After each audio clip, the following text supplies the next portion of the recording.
The Cats of Ulthar. It is said that in Althar, which lies beyond the river Sky, no man may kill a cat. And this I can verily believe as I gaze upon him who sitteth purring before the fire. For the cat is cryptic, and close to strange things which men cannot see. He is the soul of antique Egyptus, and bearer of tales from forgotten cities in Meroe and Ophir. He is the kin of the jungle's lords, and heir to the secrets of hoary and sinister Africa. The Sphinx is his cousin, and he speaks her language, but he is more ancient than the Sphinx, and remembers that which she hath forgotten. In Althar, before ever the burgesses forbade the killing of cats, there dwelt an old cotter and his wife, who delighted to trap and slay the cats of their neighbors. Why they did this I know not, save that many hate the voice of the cat in the night, and take it ill that cats should run stealthily about yards and gardens at twilight. But whatever the reason, this old man and woman took pleasure in trapping and slaying every cat which came near to their hovel, and from some of the sounds heard after dark, many villagers fancied that the manner of slaying was exceedingly peculiar. But the villagers did not discuss such things with the old man and his wife, because of the habitual expression on the withered faces of the two, and because their cottage was so small and so darkly hidden under spreading oaks at the back of a neglected yard. In truth, much as the owners of cats hated these odd folk, they feared them more, and instead of berating them as brutal assassins, merely took care that no cherished pet or mouser should stray toward the remote hovel under the dark trees. When, through some unavoidable oversight, a cat was missed, and sounds heard after dark, the loser would lament impotently, or console himself by thanking fate that it was not one of his children who had thus vanished. For the people of Althar were simple, and knew not whence it is all cats first came. One day, a caravan of strange wanderers from the south entered the narrow cobbled streets of Althar. Dark wanderers they were, and unlike the other roving folk who passed through the village twice every year. In the marketplace, they told fortunes for silver and bought gay beads from the merchants. What was the land of these wanderers none could tell, but it was seen that they were given to strange prayers, and that they had painted on the sides of their wagons strange figures with human bodies and the heads of cats, hawks, rams, and lions. And the leader of the caravan wore a headdress with 2 horns and a curious disc betwixt the horns.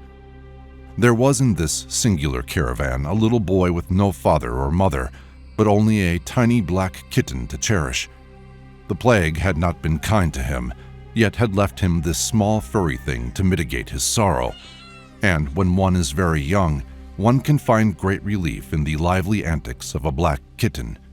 So the boy, whom the dark people called Menes, smiled more often than he wept as he sat playing with his graceful kitten on the steps of an oddly painted wagon.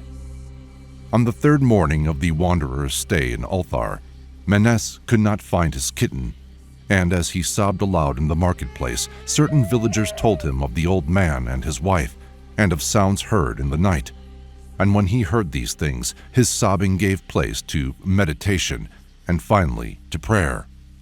He stretched out his arms toward the sun, and prayed in a tongue no villager could understand, though indeed the villagers did not try very hard to understand, since their attention was mostly taken up by the sky and the odd shapes the clouds were assuming.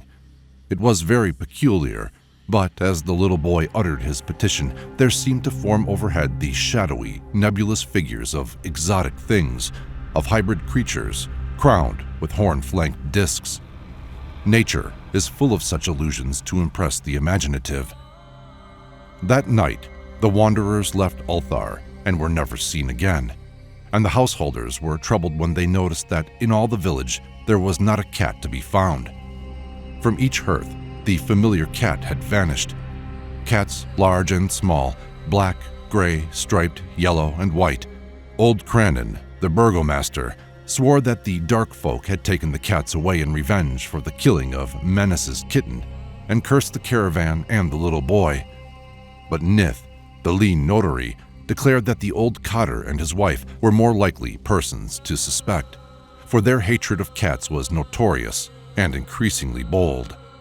Still, no one durst complain to the sinister couple, even when little Atal, the innkeeper's son, vowed that he had at twilight seen all the cats of Althar in that accursed yard under the trees, pacing very slowly and solemnly in a circle around the cottage, two abreast, as if in performance of some unheard-of rite of beasts. The villagers did not know how much to believe from so small a boy, and though they feared that the evil pair had charmed the cats to their death, they preferred not to chide the old cotter till they met him outside his dark and repellent yard. So Althar went to sleep in vain anger, and when the people awaked at dawn, behold, every cat was back at his accustomed hearth. Large and small, black, gray, striped, yellow, and white, none was missing. Very sleek and fat did the cats appear, and sonorous with purring content.